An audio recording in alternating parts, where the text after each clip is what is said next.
آپ نے ایمال کی کتاب کافی دفعہ اس حوالے کو پڑھا بھی ہوگا، سنا بھی ہوگا، لیکن اگر آپ دیکھیں جو پہلا باب ہے ایمال کی کتاب کا،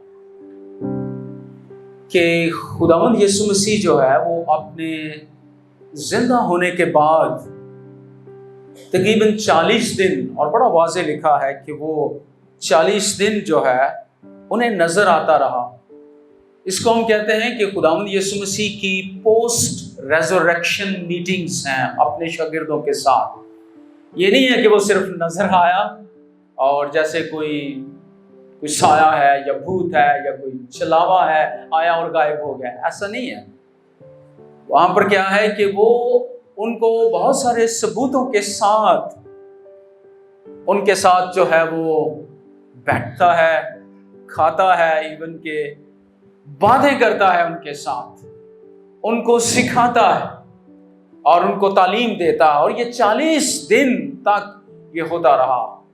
جب ہم خداوند یسوع مسیح کی مردوں میں سے جی اٹھنے، اس کے قیامت کے ثبوتوں کا پر بات کرتے ہیں، بیان کرتے ہیں، تو ہم کہتے ہیں کہ وہ پوسٹ ریزوریکشن میٹنگز، جو شاگردوں کے ساتھ اس کی ملاقاتیں ہیں، اس نے کیا کیا باتیں کی، وہ بھی ہمیں کلام میں سے ان کے بارے میں جو ہے وہ ملتا۔ اور آپ دیکھیں کہ چوتھی آیت میں، تیسری آیت اور چوتھی آیت کو دیکھیں تو وہ نظر تو آتا رہا، لیکن کیا کہتا رہا؟ وہ خدا کی بادشاہی کی باتیں ان کو جو ہے وہ کہتا رہا ہے۔ اور پھر چوتھی آیت دیکھیں تو وہاں پر اس نے لکھا کہ لوکا جو ہے وہ اس طرح سے قلم بند کرتا ہے کہ ان کو اس نے حکم بھی دیا کہ یروشلم سے باہر نہیں جانا، ادھر ہی ٹھہرنا ہے، کیونکہ اس نے باپ کے اس وعدے کا، یعنی روح القدس جو ہے وہ نازل ہوگا اور اس سے جو ہے تم وہ بپتسمہ پاؤ گے۔ اب اگر ہم دیکھیں کہ خداوند نے ان کو کیا سکھایا، تو لگتا ہے کہ خداوند کی جو تعلیم ہے ان 40 دنوں میں، اس کے 2 بڑے مضامین ہیں جس کو ہم تھیمز کہتے ہیں انگریزی میں، کہ وہ کیا ان کو سکھاتا رہا ہے۔ پہلے تو یہ ہے کہ وہ خدا کی بادشاہی کی باتیں، جس کو ہم انگریزی میں کہتے ہیں the kingdom of God، خدا کی بادشاہی کے بارے میں جو ہے وہ ان کو بتاتا رہا۔ ان 40 دنوں میں بھی اس نے اس پر بہت زور دیا۔ اور اگر آپ خداوند یسوع مسیح کی زندگی کو اناجیل کی روشنی میں دیکھیں اور اس کی تعلیم کو، تو خداوند نے بہت زیادہ خدا کی بادشاہی کے بارے میں تمثیلیں پیش کی، خدا کی بادشاہی کے بارے میں ان کو سکھایا کہ خدا کی بادشاہی نزدیک آ گئی ہے، خدا کی بادشاہی تمہارے درمیان ہے، اور بہت کچھ خدا کی بادشاہی کے بارے میں وہ ان کو جو ہے وہ بتاتا رہا۔ اور یہ پہلا مضمون ہے جس پر خداوند ان کے ساتھ بیٹھ کر باتیں کر رہا ہے، ان کو بتا رہا ہے کہ this is the kingdom of God، یہ خدا کی بادشاہی ہے۔ اور دوسرا تھیم جو ہے وہ کیا ہے؟ اور وہاں پر ہم دیکھتے ہیں کہ چوتھی اور 5ویں آیت جو ہے وہ بڑی واضح ہے کہ تم یروشلم میں ٹھہرے رہنا، باپ کے اس وعدے کا انتظار کرنا۔ اور پھر اس نے کہا کہ یوحنا نے تو پانی سے بپتسمہ دیا، مگر تم تھوڑے دنوں کے بعد روح القدس سے، خدا کے پاک روح سے بپتسمہ پاؤ گے۔ تو دوسرا بڑا تھیم کیا ہے جو خداوند نے سکھایا؟ وہ ہے the spirit of God، خدا کا روح، پاک روح، روح القدس۔ اگر ہم دیکھیں کہ خداوند نے ان کو کیا سکھایا ان 40 دنوں میں، پہلا کیا ہے؟ خدا کی بادشاہی، اور دوسرا کیا ہے؟ خدا کا روح۔ تو یہ 2 ہی تھیمز، انگریزی میں کہتے ہیں کہ اس نے ان کو اپنے آسمان پر جانے سے پہلے اور جی اٹھنے کے بعد 40 دنوں میں یہ 2 بڑے مضامین ہیں جن پر خداوند نے ان کو سکھایا ہے، the kingdom of God and the spirit of God، خدا کی بادشاہی اور خدا کا پاک روح۔ لیکن جو سوال پیدا ہوتا ہے کہ کیا شاگرد اس کو سمجھ پائے؟ کیا شاگردوں کو سمجھ آ رہی تھی کہ خداوند کیا کہہ رہا ہے؟ کہ خدا کی بادشاہی ہے کیا؟ اور اگر آپ دیکھیں کہ 5ویں آیت میں، تو 5ویں آیت کا اختتام اور پھر 6ٹھی آیت جس طرح سے اس کا آغاز ہوتا ہے کہ خداوند ان کو سکھا رہا ہے، بتا رہا ہے، لیکن 6ٹھی آیت کیا ہے کہ پس انہوں نے جمع ہو کر، وہ اکٹھے ہوئے اور اس سے پوچھا، اس سے سوال کیا خداوند۔ اس سے اندازہ ہوتا ہے کہ ان کے ذہن میں کچھ کنفیوژن ہے، ان باتوں کو پورے طور پر سمجھ نہیں سکے کہ کنگڈم آف گاڈ کیا ہے، خدا کی بادشاہی ہے کیا، اور شاید وہ روح کے بارے میں بھی ان کے سوالات ان کے ذہن میں جنم لے رہے ہیں۔ تو آپس میں وہ پوچھنے لگے ہوں گے کہ کیا یہ بادشاہی کی بات کرتا ہے، یہ کس خدا کے روح کی بات کرتا ہے جس کا اس نے وعدہ کیا ہے، ٹھہرے رہو، انتظار کرو، اور ہم کب تک اس کا انتظار کریں۔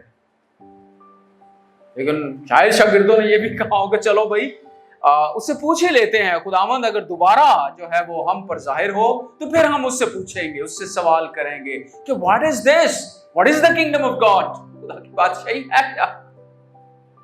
اور یہاں تو بڑا واضح لوکا اس کو لکھ کرتا ہے کہ انہوں نے جمع ہو گئے، they got together، انگریزی میں کہتے ہیں کہ انہوں نے they asked Jesus، یسوع سے انہوں نے پوچھا کیا ہے، آپ دیکھیں کہ آئے خداوند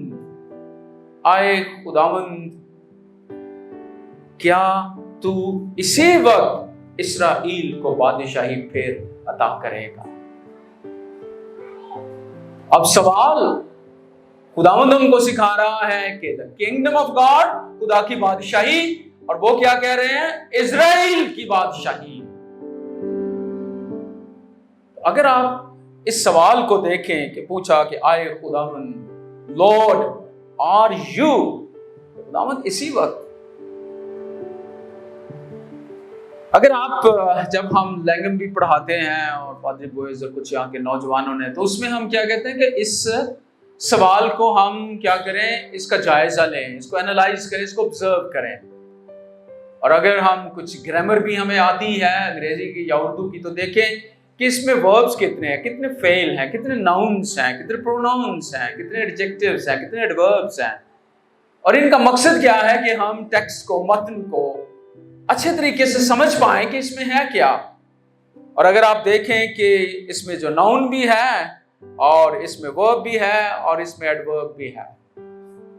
ناؤن کیا ہوتا ہے، یعنی نام، اسم، تو یہاں پر کیا ہے، خداوند یسوع نے کہا خدا کی بادشاہی، اور وہ کیا کہہ رہے ہیں، اسرائیل کی بادشاہی۔ تو اب شاگردوں کے ذہن میں تو یہی ہے کہ اسرائیل کی بادشاہی اور خدا کی بادشاہی ایک ہی بات، تو یہ سمجھ رہے ہیں، اور انہوں نے اس کو گڑمٹ کر دیا ہے، وہ ان کو سکھاتا رہا ہے کہ خدا کی بادشاہی، the kingdom of God، اور وہ کہہ رہے ہیں اسرائیل کی بادشاہی۔ ان کے ذہن میں کیا چل رہا، ان کے ذہن میں جو ہے وہ یہ ہے کہ کوئی نیشنل کنگڈم جو ہے خداوند بحال کر دے گا، جس کو ہم وہ کہتے تھے داؤد کی بادشاہی، the kingdom of David۔ اور اگر آپ مرکز کی انجیل کو پڑھیں تو جب خداوند یسوع مسیح یروشلم میں داخل ہوا، جس کو ہم شاہانہ داخلہ، کھجوروں کا اتوار، ہم بھی کھجوریں لے کر کہتے ہیں ہوشنا ہوشنا، مبارک ہے وہ جو خداوند کے نام سے آتا ہے، لیکن وہ کیا نعرہ لگا رہے، وہ کہہ رہے تھے مبارک ہے ہمارے باپ داؤد کی بادشاہی جو واپس آ رہی ہے، the kingdom of God David is coming back۔ یہ بادشاہی پھر خداوند جو ہے وہ بحال کر دے گا۔ وہ سمجھ رہے تھے خدا کی بادشاہی اور داؤد کی بادشاہی ایک ہی بات ہے، اور یہ ہمارے اس جگہ پر جو ہے وہ قائم ہوگی۔ کون سا ملک موعودہ آج کل جو ہے وہ اسرائیل۔ تو آپ دیکھیں کہ کس طرح کا تصور ان کے ذہن میں چل رہا ہے۔ شاگرد کنفیوز بیٹھے ہیں، پریشان ہیں، اور وہ کہہ رہے ہیں کہ اسرائیل کی بادشاہی، یعنی ان کے نزدیک کیا ہے، ایک قومی بادشاہی، نیشنل کنگڈم دوبارہ سے بحال ہو جائے گی، جو داؤد کے زمانے، سلیمان کے زمانے میں جو ہے وہ رہی، وہ بحال ہو جائے۔ وہ بحال ہو جائے تو ہم سمجھیں گے کہ خدا کی بادشاہی آ گئی۔ تو خداوند تو یہ بات نہیں کر رہا ان کے ساتھ، وہ کتنے کنفیوزڈ ہیں شاگرد کہ یہ بادشاہی جو ہے وہ کیا ہے. اور دوسرا اگر آپ دیکھیں کہ انہوں نے جو اس کے اندر فعل ہے ورب ہے وہ ہے ریسٹور، عطا کرنا، بحال کر دینا. وہی بادشاہی جو ہے تو پھر ہمیں جو ہے وہ بحال کر دے خداوند. تو اب وہ بادشاہی جو ہے وہ اس کی بحالی جو ہے وہ مانگ رہے ہیں. اور کون سی بادشاہی؟ جو سیاسی ہے. داؤد کی بادشاہی اس کا ایک علاقہ ہے، ٹیریٹری ہے. تو وہ یہ تھا کہ اگر ملک مودا پر جہاں پر داؤد حکومت کرتا تھا اگر وہ بادشاہی بحال ہو جائے تو ہم سمجھیں گے کہ خدا کی بادشاہی آ گئی اس دنیا میں، قائم ہو گئی. کتنے وہ کنفیوز ہیں شاگرد، پریشان بھی ہیں. خداوند تو یہ نہیں کہہ رہا ہوں.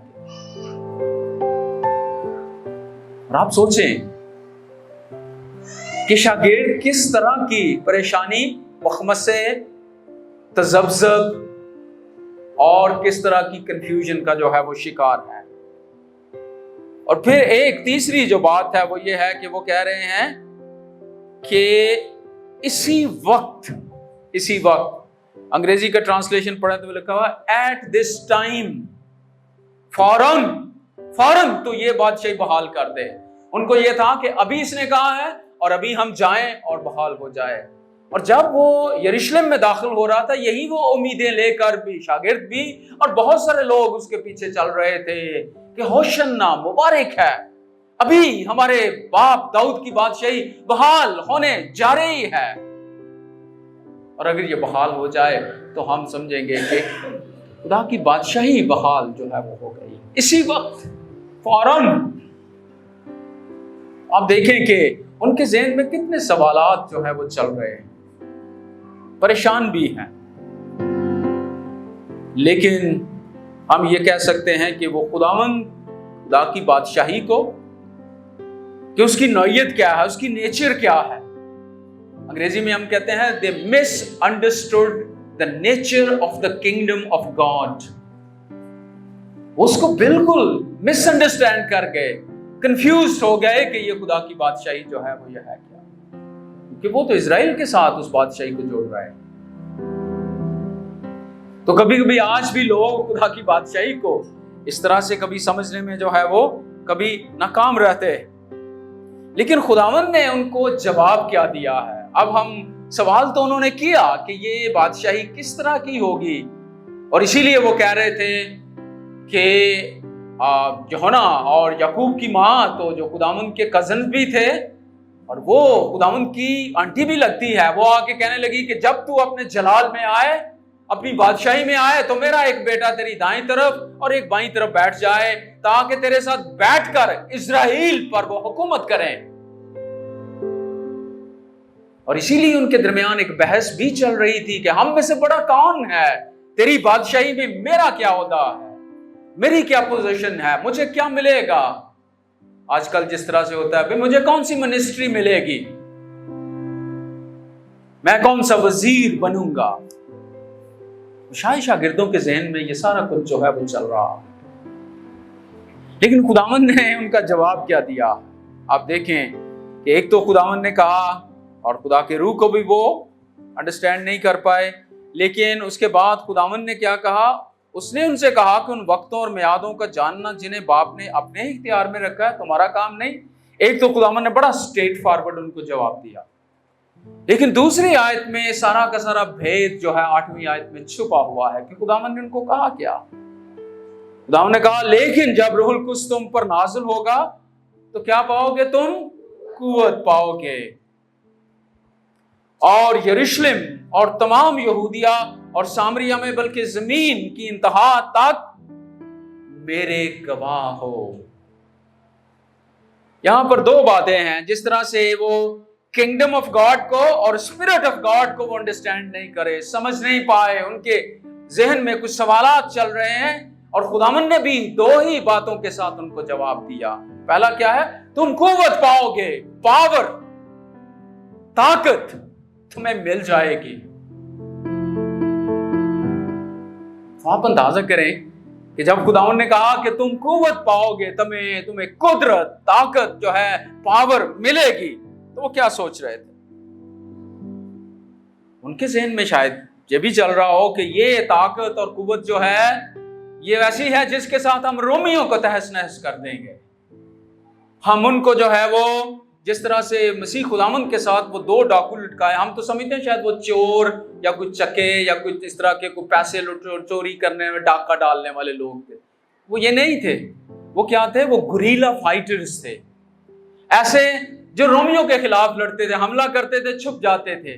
اور رومی ان کو کہتے تھے یہ کیا ہیں؟ یہ باغی ہیں، یہ حکومت کے خلاف ہیں. لیکن وہ اپنی ذات میں کیا تھے؟ وہ کہتے ہیں ہم تو فریڈم فائٹرز ہیں، ہم تو اسرائیل کی آزادی کے لیے لڑ رہے ہیں. تو رومیوں کے نزدیک تو وہ ٹیررسٹ تھے، لیکن اپنی نظر میں وہ کیا تھے؟ وہ جو ہیں وہ قوت کے ساتھ رومیوں کو زیر کرنا چاہتے ہیں.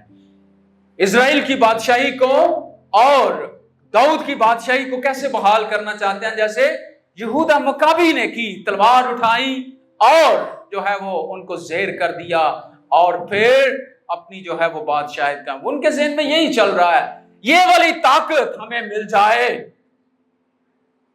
اور اسی لیے اس ڈاکو نے جب خداوند یسوع مسیح صلیب پر ہے تو اس نے کہا کہ تو اپنے آپ کو اور ہم کو بھی بچا، تاکہ ہم اس تحریک میں تو بھی شامل ہو جائے جس کے لیے ہم لڑ رہے ہیں کہ ہم تلوار سے رومیوں کو زیر کر دیں گے. لیکن خداوند نے جب کہا قوت، تو اس نے کون سی قوت کہا؟ اس نے کہا روح القدس کی قوت تم کو مل جائے گی. یہ وہ قوت نہیں ہے جو تلوار والی ہے. تو خداوند نے ان کی مدد کی کہ خدا کی بادشاہی جو ہے وہ کیسی ہے؟ وہ یہ نہیں ہے جس میں تم تلوار کے ساتھ، زور کے ساتھ تم اس بادشاہی کو قائم کرو گے، بلکہ یہ خدا کی بادشاہی خدا کے روح سے قائم ہوگی. اس کی قوت سے جو ہے وہ یہ خدا کی بادشاہی جو ہے وہ پھیلے گی. اسی لیے یہ بادشاہی جو ہے، اگر ہم اس کو کہیں کہ یہ نیشنل لیول کی نہیں ہے، بلکہ اس کی ممبرشپ جو ہے وہ یونیورسل ہے، انٹرنیشنل ہے. ساری قوموں سے، ہر ایک قبیلے سے، ہر ایک زبان بولنے والے سے ہر کوئی اس بادشاہی میں شامل ہو سکتا ہے. ان کے نزدیک تو غیر قومیں خدا کی بادشاہی میں داخل نہیں ہو سکتی. لیکن خداوند کو جب وہ بتا رہا ہے، خداوند نے ان کی مدد کی ہے کہ وہ سمجھیں کہ اس کی نیچر کیا ہے، اس کی نوعیت کیا ہے خدا کی بادشاہی کی، کہ یہ ہتھیاروں کے ساتھ نہیں بادشاہی قائم ہوگی، یہ قوت کے ساتھ جو دنیاوی ہے، فوجوں کے ساتھ یہ بادشاہی قائم نہیں ہوگی، سپاہیوں کے ساتھ اور لوگوں کو قتل کر کے خون بہا کے یہ بادشاہی قائم نہیں ہوگی. یہ بادشاہی خدا کے روح سے قائم جو ہے وہ ہو جائے گی.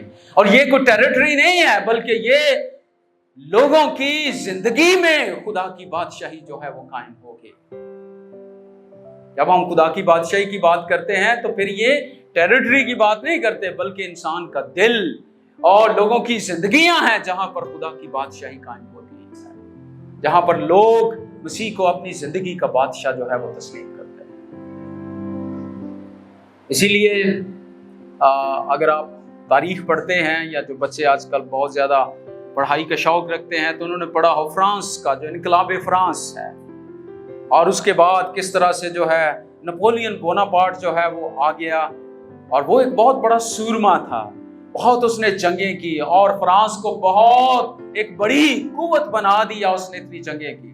اگر آپ فرانس میں جائیں تو وہاں پر آپ دیکھیں گے پیرس کے اندر بڑی بڑی جگہوں پر اس کے مجسمے لگے ہیں. وہ گھوڑے پر بیٹھا ہوا ہے اور اس کے ہاتھ میں جو ہے کیا ہے؟ طاقت کا نشان ہے. طاقت کے ساتھ اس نے اس بادشاہی کو، فرانس کو جو ہے وہ اس کی بادشاہی کو قائم کیا ہے، اس کو دوام دیا ہے.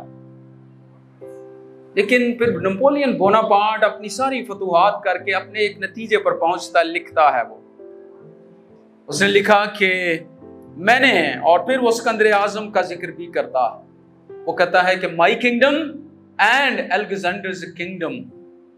وہ کہتا ہے کہ میری بادشاہی اور جو ہے وہ جو اسکندر اعظم کی بادشاہی جو ہے وہ دنیا میں قائم ہوئی لیکن ختم ہو گئی. اور وہ بادشاہی اس طرح سے قائم ہوئی ہتھیاروں کے ساتھ کتنی بادشاہیاں قائم ہوئی ہتھیاروں کے ساتھ. اگر آپ دیکھیں تو اگر ہم بائبل کی تاریخ پر غور کریں تو کیا ہے، مصر بڑی عالمی قوت تھا، عالمی طاقت، لیکن ختم ہو گئی. اسور پھر بڑی عالمی طاقت، پھر بابل جو آج کل عراق کا علاقہ ہے، پھر اس کے بعد جو ہیں وہ سکندر اعظم آیا، یونانی آئے، پھر اس کے بعد رومنز آئے، اور پھر پرشینز آئے، اور پتہ نہیں کتنی کتنی امپائرز، قوتیں آتی رہیں جاتی رہیں. انگلستان کے بارے میں کہا کہ ان کے سورج نہیں، کہاں گیا وہ سورج جو ساری دنیا میں کبھی غروب نہیں ان کی بادشاہت میں ہوتا تھا. یہ بادشاہیاں آتی، اسی لیے نپولین بوناپارٹ کہتا ہے کہ میری کنگڈم جو ہے، الیگزینڈر کی کنگڈم جو ہے سکندر اعظم کی، آئی اور ختم ہو گئی. لیکن پھر وہ دیکھتا ہے مسیح کی بادشاہی کو، اور وہ یہ کہتا ہے کہ مسیح کی بادشاہی کبھی ختم نہیں ہوگی.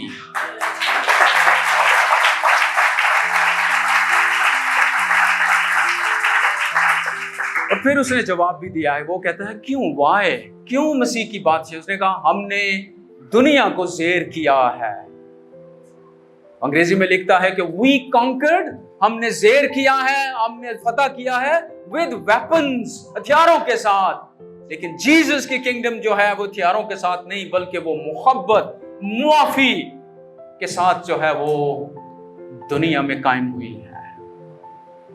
مسیح کی محبت جو ہے اور مسیح کی بادشاہی جو ہے وہ اس کی محبت سے قائم ہوئی ہے، اس لیے وہ کبھی ختم نہیں ہوگی، بلکہ کیا کرے گی؟ پھیلتی ہی جائے گی، بڑھتی ہی جائے گی. اور یہی کچھ جو ہے وہ خداوند یہ والی قوت ان کو بتا رہا ہے کہ یہ وہ قوت ہے جو محبت کی قوت ہے، جو معافی کی ہے، جو امن اور چین کی ہے، صلح کی ہے، اور اس کے ساتھ یہ بادشاہی جو ہے وہ دنیا میں پھیل جائے گی. اس لیے اس نے کہا، جب اس نے کہا قوت، لیکن اس نے کہا کون سی قوت؟ خدا کے روح کی قوت. اور اس قوت کے ساتھ جو ہے یہ بادشاہی جو ہے وہ پھیلے گی. اور خدا کا شکر ہے کہ میں اور آپ بھی اس بادشاہی کا حصہ ہیں. لیکن کیا ہم اس بادشاہی کو پھیلانے کا وسیلہ ہے؟ اور یہ اسی وقت ہے جب اس کی محبت میرے اور آپ کی زندگی میں کام کرتی ہے. خداوند یسوع مسیح نے اپنے شاگردوں کو، اس نے کہا کب لوگ جانیں گے کہ تم میرے شاگرد ہو؟ کب لوگ پہچانیں گے؟ یہ نہیں ہے کہ تم کوئی ادھر کوئی بلے لگا کے کو بتاؤ گے میں مسیح کا شاگرد. اس نے کہا جب تم ایک دوسرے سے محبت رکھو گے تب لوگ جانیں گے کہ یو آر مائی ڈسائپلز، تم میرے شاگرد ہو، تم میرے پیچھے چلنے والے ہو. اس بادشاہی میں یہ محبت کے ساتھ، مسیح کی محبت جو ہے اس کے ساتھ یہ بادشاہی پھیلے گی. اور یہ اس وقت ہے جب مسیح کی محبت میرے اور آپ کے دلوں میں کام کرے تو پھر ہم اس بادشاہی کو پھیلانے کا وسیلہ بنیں گے. نہیں تو ہم کتنے بھی دعوے کریں مسیح کی بادشاہت کو پھیلانے میں، ہم رکاوٹ تو بن سکتے ہیں لیکن وسیلہ نہیں بن سکتے. تو اس لیے کتنا بڑا چیلنج ہے آج میرے اور آپ کے. اور دوسری بات اور جس کے ساتھ میں ختم بھی کرنا چاہتا ہوں وہ کیا ہے کہ تم کیا ہو؟ میرے گواہ ہو. You are my witness. اب یہ بادشاہی کیا ہے؟ یہ اس قوت کے ساتھ نہیں پھیلے گی جو دنیا کی قوت ہے، اختیار ہے، ہتھیار ہے، ملٹری پاور ہے، اس کے ساتھ نہیں، بلکہ روح کے ساتھ جو ہے وہ پھیلے گی. اور دوسرا یہ ہے کہ یہ بھی کوئی ملٹری سولجرز کے ساتھ نہیں پھیلے گی بلکہ یہ گواہوں کے ساتھ پھیلے گی. کہتا ہے تم میرے گواہ ہو. اب یہ بادشاہی جو ہے وہ وٹنس کے ساتھ، گواہوں کے ساتھ جو ہے وہ پھیلے گی. اور کل پادری بوئز ادھر نوجوانوں کے ساتھ ایک میٹنگ کر، اس میں کیا ہے، یہ کیا ہے جی، یہ گواہ ہیں. مجھے بہت خوشی ہوئی سن کر بات. ہم سب گواہ ہیں مسیح کے، ہم وٹنس ہیں. اگر ہماری زندگی میں گواہی نہیں ہے تو ہم کیسے خداوند کے شاگرد ہیں؟ کس خداوند کو ماننے والے؟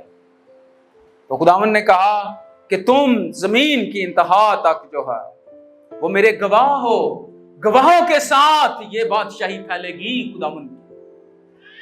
اور یہاں پر آپ دیکھ سکتے ہیں کہ یہ گواہوں کے ساتھ جو ہے وہ پھیلے، کسی ملٹری سولجر کے ساتھ نہیں، بلکہ یہ کیسے ہے کہ یہ جو انجیل، جو تو گاسپل آف پیس ہے، جو امن صلح کا پیغام دینے والی انجیل ہے، مسیح کی انجیل ہے، اس کے ساتھ یہ بادشاہی جو ہے وہ پھیلے گی. کسی جنگ کے ساتھ نہیں پھیلے گی. اور یہ پھر کیا ہے؟ یہ خدا کے روح کے ساتھ یہ بادشاہی جو ہے وہ پھیلے گی، اس کی قدرت سے، نہ کہ کسی ریولیوشن کے ساتھ، انقلاب کے ساتھ جس کو ہم کہتے ہیں، اس کے ساتھ نہیں پھیلے گی، ہتھیاروں کے ساتھ نہیں پھیلے گی، ملٹری پاور کے ساتھ نہیں پھیلے گی، بلکہ یہ بادشاہی جو ہے وہ محبت کے ساتھ، گواہوں کی زندگی میں وہ محبت نظر آئے تو پھر یہ جو ہے وہ پھیلے گی بادشاہی.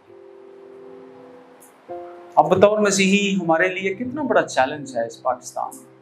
اگر ہم کہہ رہے ہیں کہ خدا کی بادشاہی پھیلے اس ملک میں، تو پھر ہمیں کیا کرنا ہے؟ ایک تو خدا کے روح کی قوت کو، قدرت کو مانگنے کی ضرورت ہے تاکہ وہ میری اور آپ کی زندگی میں کام کرے، خدا کا روح جو ہے. اور دوسرا یہ ہے کہ ہم اس کے گواہ بن جائیں، وٹنس بن جائیں جہاں بھی ہیں. اور یہ ضروری نہیں کہ ہر کوئی جو ہے وہ ہم کہیں جی ہر کوئی پادری بن جائے، یا ہر کوئی جو ہے وہ اس طرح سے جو انجیل سنانا صرف منہ سے کلام سنانے کی بات نہیں ہے. گواہی ہماری زندگی میں ہے. اور ہر ایک مسیحی ایماندار جو ہے وہ مسیح کا گواہ، ہر ایک مسیحی ایماندار مشنری ہے، کیونکہ اس کی زندگی سے گواہی نکلنی چاہیے. اور ایک ڈبیٹ، جب پہلے لوگ مناظرے بھی کرتے تھے مسلم اور کرسچنز آپس میں، ایک بہت بڑا ڈبیٹر ہے، اس کا نام احمد دیداد. کبھی آپ نے اس کی، شاید یہ جو ینگ بچے ان کو تو نہیں ہو، بہت پیچھے اگر ہم اس کو 80s میں 90s میں دیکھیں تو اس نے بڑی ڈبیٹس کی ہیں. اور وہ مسیح خداوند کے بارے میں بہت تضحیق کرتا تھا. جب کوئی دو ڈبیٹ کرنے والے، مناظرہ کرنے والے آمنے سامنے ہوتے تھے، آتے ہی وہ بائبل پر اٹیک کرتا اور کہتا تھا کہ مسیحیت جو ہے وہ اس پر عمل نہیں کیا جا سکتا، آؤٹ ڈیٹڈ ہے. کون مسیح پر عمل کرے گا کہ کوئی تیری ایک گال پر تماشا مارے تو دوسرا بھی پھیر دے؟ کون اس دنیا میں ایسا ہے کہ جس کی گال پر ایک تماشا مارے اور وہ کہے دوسرا مار ادھر؟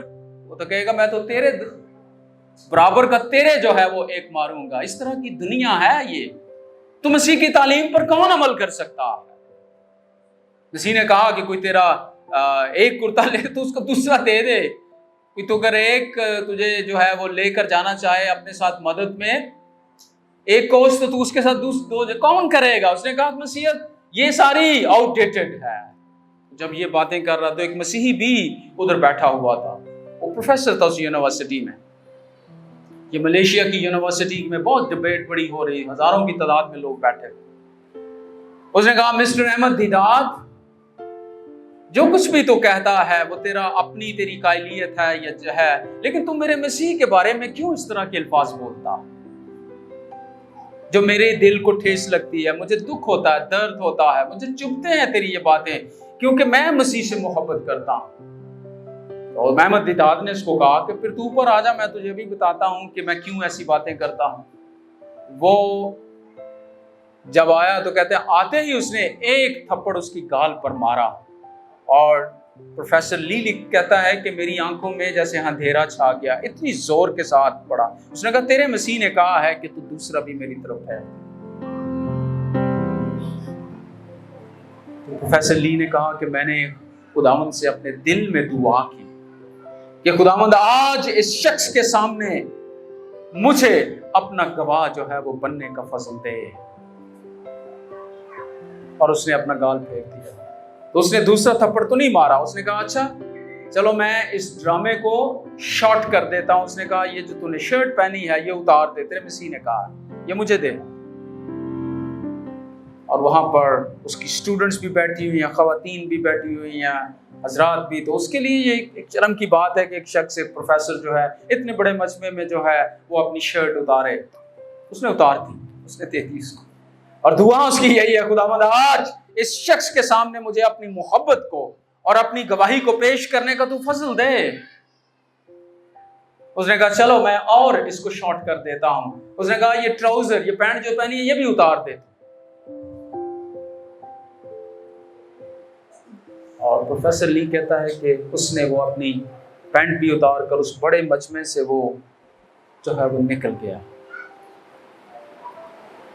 لیکن پھر وہ اپنے آفس میں چلا گیا اور کہتا ہے کہ بعد میں کچھ دیر کے بعد میری آفس کے دروازے پر دستک ہوئی، کسی نے ناک کیا، اور دستک یہ ہوئی تو باہر اس نے دیکھا کہ لائنوں کی لائنیں لوگ جو ہیں اسٹوڈنٹس، خاص کر یونیورسٹی کے لڑکیاں اور لڑکے باہر جو ہے گھٹنوں کے بل جھکے ہوئے ہیں اور ہاتھ جوڑ کر اس سے معافی مانگ رہے ہیں، اور وہ یہ کہہ رہے ہیں کہ جو کچھ آج تیرے ساتھ ہوا ہے وہ ہمیں بتا کہ تجھے کس نے یہ طاقت بخشی کہ یہ سب کچھ تو برداشت کر سکے۔ اور یہ اس گواہی کا نتیجہ ہے جو بغیر بولے ہوئے، بغیر کوئی بات کیے ہوئے اپنی زندگی سے اس نے کئی ہزار جانوں کو مسیح کا پیغام جو ہے وہ دے دیا کہ وہ محبت کی بادشاہی پر بادشاہ ہے۔